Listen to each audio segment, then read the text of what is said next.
नमस्कार, नववर्ष की हार्दिक शुभकामनाएं। आरंभ स्कूल ऑफ कंपटीशन में आप सभी का स्वागत है। अगर आप उत्तर प्रदेश, राजस्थान, बिहार, झारखंड इत्यादि राज्य की परीक्षाओं में यानी उनकी पीसीएस और ट्रिपल एससी परीक्षाओं में भाग लेते हैं तो आप हमारी संस्था से और हमारे चैनल से जुड़कर अधिक से अधिक लाभ उठा सकते हैं। हमारी संस्था विभिन्न स्टेज के लिए निम्न प्रोग्राम चला रही है। आप अपनी ज़रूरत के अनुसार जो भी आपको सुटेबल लगे उसमें जुड़कर आप अधिक से अधिक अपना जो है चयन सुनिश्चित कर सकते हैं। तो आइए आज के स्लाइड में हम देखने वाले हैं जो रेल परिचालन में जो नए सुधार हुए हैं, जो नए तरह की ट्रेनें आई हैं और उन पे आगामी परीक्षाओं में किस तरह के क्वेश्चन पूछे जा सकते हैं, उन पे हम एक निगाह डालते हैं। ठीक है, ये 3 तरह की ट्रेनें जो है गवर्नमेंट ने नई चलाई है। इनका मोटिव क्या है, इन पे किस तरह के क्वेश्चन बन सकते हैं, ये तीनों हम आज देखने वाले इस स्लाइड में। छोटी स्लाइड है, जल्दी से खत्म करेंगे। ठीक है, वंदे भारत, इस ट्रेन का परिचालन 2018 में शुरू किया गया। इस ट्रेन का परिचालन का जो मेन मोटिव था कि जो पहले भारत को जो मैक्सिमम स्पीड जो थी वो शताब्दी की थी। शताब्दी का भी नाम शताब्दी इसलिए पड़ा था क्योंकि 100 किलोमीटर प्रति घंटा की स्पीड उसको जो है अलाउ किया गया था कि इस स्पीड से चल सकती, इसीलिए उसका नाम शताब्दी था। तो इससे हम सेमी हाई स्पीड ट्रेन की तरफ जो मूव करने का जो हमारा प्रोग्राम था उसमें हमारे एक बूस्ट देते हुए ट्रेन 18 के नाम से 2018 में एक ट्रेन विकसित की गई इंटीग्रल कोच फैक्ट्री चेन्नई के द्वारा। चेन्नई के द्वारा जो है ट्रेन 18 के नाम से एक ट्रेन विकसित की गई।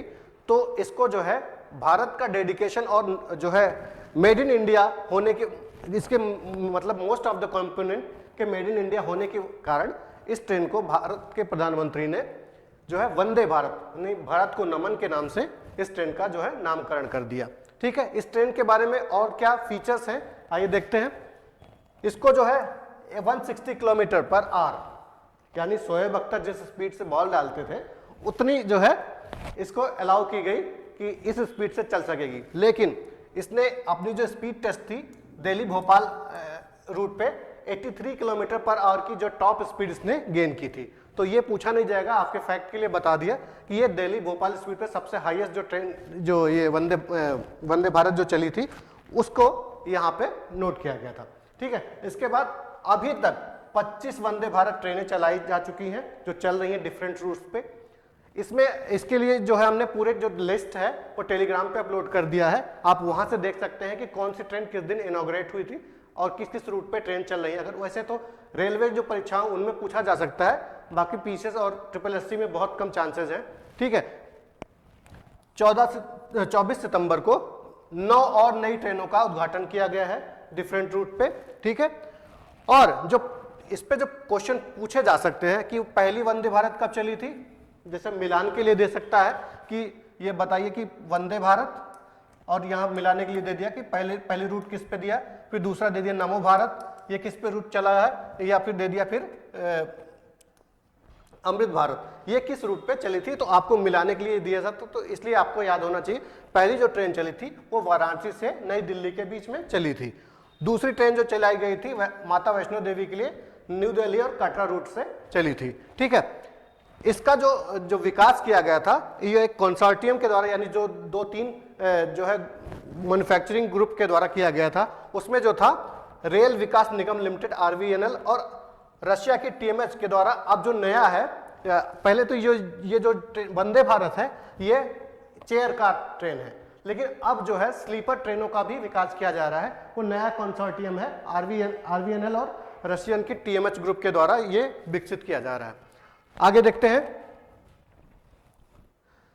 नमो भारत। नमो भारत जो ट्रेन है ये बेसिकली रीजनल कनेक्टिविटी के लिए विकसित किया गया है, रीजनल कनेक्टिविटी को बढ़ावा देने के लिए।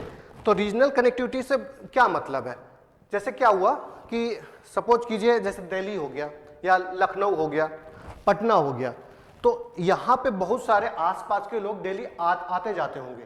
तो इनको कैसे इनके समय को बचत किया जाए, इनकी लाइफ को थोड़ा बेहतर बनाने के लिए ये रीजनल कनेक्टिविटी वाली ट्रेनों का विकास किया जा रहा है।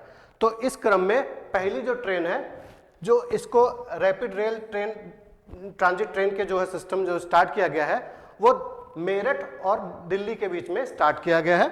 ठीक है, दिल्ली मेरठ गाजियाबाद रूट पे स्टार्ट किया गया है। इसका इनॉग्रेशन हुआ है 21 अक्टूबर 2023 को। तो ये डेट आपको पूछी जा सकती है कि परीक्षाओं में, तो ये आपको पता होनी चाहिए कि 21 अक्टूबर 2023 को नव भारत का उद्घाटन प्रधानमंत्री मोदी जी ने किया था। ठीक है, अब और जो 3 और रूट पे चलने वाली हैं, जिनका उद्घाटन अभी आगे आने वाले समय में मोदी जी करेंगे, दिल्ली गुरुग्राम और अलवर रूट पे और दिल्ली पानीपत रूट पे। ये क्योंकि दिल्ली एक हब है और कैपिटल भी है, तो यहाँ पे लोगों का डेली का आवागमन है। तो इस चीज को बेहतर बनाने के लिए, उनकी लाइफ को बेहतर बनाने के लिए, ताकि वो टाइम से आ पाए, टाइम से जा पाए, उन चीजों को बेहतर बनाने के लिए ये ट्रेन का स्टार्ट किया गया, जिसका नाम है नमो भारत, यानी भारत को नमन। आगे देखेंगे अमृत भारत। इसका उद्घाटन 30 दिसंबर को जब मोदी जी अयोध्या गए थे तब उन्होंने किया। इस ट्रेन को स्टार्ट करने का उनका मोटिव ये था, या कहें कि जो उनका एक विजन है, सबका साथ सबका विकास। तो जैसे श्रम रोजगार वाले लोग हैं, वो बहुत दूर दूर तक जाते हैं और 2-2, 3-3 दिन उनकी जर्नी में ही चले जाते हैं। तो उनके समय का भी बचत हो, उन्हें भी बेहतर फैसिलिटी मिल पाए, उसके मोटिव से ये जो है अमृत भारत ट्रेन का जो है अनावरण किया गया है। तो आज ये देखते हैं इस पे क्या क्या क्वेश्चन पूछे जा सकते हैं। एक तो इससे पूछा जा सकता है कि पुश पुल ऑपरेशन टेक्नोलॉजी या क्या है। पुश पुल ऑपरेशन की, मान लीजिए जैसे एक ट्रेन है, ठीक है, ये डब्बे हैं, एग्जैक्टली तो नहीं, मेरी वो जो है ड्राइंग इतनी अच्छी नहीं है।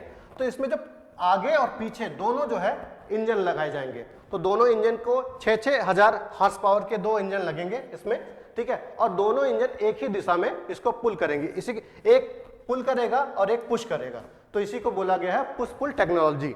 ठीक है, इसको पहली जो ट्रेन है वो अयोध्या दरभंगा रूट पे और दूसरी बेंगलुरु और मालदा रूट पे चलाई जाएगी। ठीक है, तो ये आपसे पूछा जा सकता है, जो मैंने बताया कि मैचिंग में पूछा जा सकता है, या फिर पूछा जा सकता है पुश पुल ऑपरेशन क्या है, या फिर पूछा जाएगा किस डेट पे या किस जगह के लिए जो ट्रेनें चलाई गई हैं। तो ये आपको जो है, हाँ, अब क्योंकि ये नई ट्रेन है, नई सुविधा है, तो गवर्नमेंट में इस पे 15% जो है, जैसे अगर आप पहले आपका किराया 100 रुपया रहा होगा, तो अब आपका किराया हो जाएगा इस भारत का 115 रुपये हो जाएगा। ठीक है, अमृत भारत में आपको 115 रुपये देने पड़ेंगे। थोड़ी फैसिलिटी के थोड़ा पैसा तो देना पड़ेगा। ठीक है, इसमें आपको वंदे भारत और नमो भारत जैसी ही सुविधाएं मिलेंगी, टॉयलेट्स की, सीट्स की। ठीक है, हाँ, एसी नहीं होगा इसमें, ये मेनली जो है जनरल और स्लीपर कोचेस के साथ चलेंगी। ठीक है, बस उनका जो स्पीड जो है बढ़ गया है, अब वो भी 160 किलोमीटर प्रति घंटे की स्पीड से चलेंगी। तो आपके जैसे अगर 2 दिन का समय लगता था, तो 1.25 दिन 1.5 दिन का समय लगेगा इन चीज़ों को। ये 22 कोचेज की ट्रेन है, इसमें 12 स्लीपर हैं, 2 तो इंजन काट दीजिए तो 12 2 14 हो गया, और 8 कोचेज जनरल के होंगे, क्योंकि बहुत ज़्यादा भीड़ जो है, और क्योंकि अभी भारत विकसित अर्थव्यवस्था है, तो बहुत ज़्यादा हमारी जो पॉपुलेशन है वो इतना अफोर्ड नहीं कर पा रही, तो उनके लिए जो ये चीज़ें बढ़ाई जा रही है कि ज़्यादा से ज़्यादा कोचेज, जनरल कोचेज, ताकि जो है ज़्यादा से ज़्यादा लोगों को ट्रेवल में आसानी हो। ठीक है, और आगे देखते हैं। हाँ, अब देखते हैं कि अगर आपको मेंस लिखना है तो आपको पता होना चाहिए कि रेल के ढांचागत क्या समस्याएं हैं, क्या चैलेंजेस हैं, तो उनको देखते हैं। तो एक तो जो हमारा जो ट्रैक सिस्टम है वो बहुत पुराना है, अंग्रेजों ने जो विकसित किया था मोस्टली वही है। ठीक है, और इलेक्ट्रिकल लाइंस नहीं है, क्योंकि इलेक्ट्रिक जो ट्रेनें होती हैं वो तुरंत से स्पीड पकड़ लेती हैं। तो जो है पहले वाले इंजन हैं, कोयले वाले या फिर जो डीजल इंजन है, उनको टाइम लगता है स्पीड पकड़ने में। तो ये जो इन पे जो है, क्योंकि इलेक्ट्रिकल लाइन नहीं है, तो क्या होता है, जैसे मान लीजिए लखनऊ से दिल्ली, जो दिल्ली से लखनऊ जा रही ट्रेन, उसको पहले लखनऊ में इंजन चेंज करना पड़ेगा, तो वहां पे लगभग उसका टाइम वेस्ट होता। तो अब इलेक्ट्रिकरण जो है पूरे सारे ट्रैक का इलेक्ट्रिफिकेशन हो रहा है, लेकिन वो अभी जब तक नहीं हो, तो ये उसकी एक समस्या भी है। ठीक है, एक ह्यूमनाइज्ड क्रॉसिंग, जैसे आप देखते हैं कि आप बचपन में जाते रहेंगे बस से स्कूल, तो आपको अगर बीच में क्रॉसिंग मिल जाता है तो वहाँ गेट बंद रहता है, तो वो एक समस्या है कि कई बार वहाँ पे खुलवाने के चक्कर में या कुछ चक्कर में एक्सीडेंट के केसेस भी बढ़े कि लोग नीचे से निकल रहे हैं तो साइकिल या बाइक, आज भी आप देखते होंगे शॉर्ट्स में, रील्स में कि लोग निकलते हैं और कभी कभी हाथ से जो है आजकल जो दिखाए जाते हैं, तो उन चीज़ों को एक समस्या बहुत बड़ी है। ठीक है, एक जो बहुत बड़ी समस्या है जो हिली एरियाज हैं, जंगल वाले एरियाज हैं, वहाँ जो है कॉन्फ्लिक्ट, जैसे अब हाथी को तो नहीं मालूम, हाथी तो बड़ी चीज, हाथी का एक जो उसका इंस्टिंक्ट है कि वो अपनी बड़ी चीज को देखता है तो एग्रेसिव हो जाता है, लड़ने के लिए तैयार हो जाता है, तो वो उनको तो नहीं मालूम है कि ट्रेन उनको, तो ये चीजें इनकी वजह से उनका परिसंचालन जो ट्रेनों का है वो बाधित होता है। उसमें सबसे अफेक्टेड रूट है आसाम वाला, जहाँ पे आप आए दिन सुनते रहते हैं कि ट्रेनों का हाथी जो है ट्रेन से कट गए हैं। ठीक है, तो इससे जो क्या होती है, ट्रेन का इंटरप्शन होता है चलने में। ठीक है, क्लाइमेट ऑफ सीजनल, जैसे मान लीजिए जो नॉर्थ बिहार है वहाँ बाढ़ आ गई, तो वहाँ पे अगर जो ट्रैक्स हैं वहाँ पे ट्रेन का परिसंचालन रोकना पड़ता है, क्योंकि वहाँ पे अब पता नहीं कहाँ कहीं पे धंस गई हो या कहीं पे ट्रैक बह गया हो, तो उन चीज़ों को देखते हुए चीज़ें रोकनी पड़ती हैं। ठीक है, स्लो स्पीड ऑफ ट्रेन, जिस पे अब काम कर ही रही गवर्नमेंट, नमो भारत, अमृत भारत और वंदे भारत के थ्रू। ठीक है, कंजेशन बहुत है, आपको बता दें कि जो इस समय भारत में 10,550 से ज़्यादा ट्रेनें चलती हैं। आप सोचते थे इतनी बल्क में ट्रेनें चलती हैं, अब एक के पीछे एक, तो आप ट्रेन कोलिजन का भी जो खतरा देखते हैं वो इनके कारण है, तो ये भी एक चैलेंज है, इस पर भी हमको काम करना पड़ेगा। ठीक है, मल्टीपल स्टॉपेज, अब जैसे क्या होता है कि आपके यहाँ ट्रेन नहीं रुक रही है तो आपने किसी मंत्री से या सचिव से सोर्स लगवाया कि हमारे यहाँ भी ट्रेन रुको, अब जिस ट्रेन को स्पीड से जाना था 2 स्टेशन के बीच में, उसी के बीच में छोटे छोटे स्टॉपेज पे भी रुकवाया जा रहा है ट्रेन को, तो वो एक समस्या है जिसका अभी पार्लियामेंट में डिस्कस भी किया गया था मंत्री जी के द्वारा कि जो है लोग जो है दबाव डाल के जो स्टेशन पे रुकवा रहे हैं गाड़ी वो ना करें। ठीक है, और जोग्राफिकल चैलेंजेस भी हैं, जैसे हिल एरिया में ट्रैक बिछाना बहुत ज़्यादा चैलेंज, क्योंकि क्या होता है कि मान लीजिए बिछाया गया फिर भूस्खलन हो गया तो पूरा ट्रैक तो चला जाता है, तो उसको फिर बार बार रिपेयर करना, मेंटेन करना, वो एक बहुत बड़ा चैलेंज है। ठीक है, आगे देखते हैं, तो ये रही चैलेंजेस। और जैसे सुधार के लिए जो प्रोग्राम चल रहा है कि गवर्नमेंट क्या कर रही है, टनल के थ्रू बना रही है, जो जैसे जोग्राफिकल चैलेंज निपटाने के लिए, जो फ्लड वगैरह के लिए उसमें ब्रिज बना के चलाया जा रहा है, वो एक अच्छा मतलब सजेशन में है कि आप बता सकते हैं कि हम ब्रिज के थ्रू जहां फ्लड एरिया है वहां एलिवेटेड जो है कॉरिडोर का यूज करके चला सकते हैं, परिचालन सही कर सकते हैं। इस टॉपिक में इस पे रोक लगानी चाहिए कि जो पॉलिटिकल इंटरवेंशन है ट्रेन के परिसंचालन में उसको कम से कम किया जाना चाहिए। ठीक है, और इस तरह के आप सुझाव जो है अपने सजेशन में डाल सकते हैं।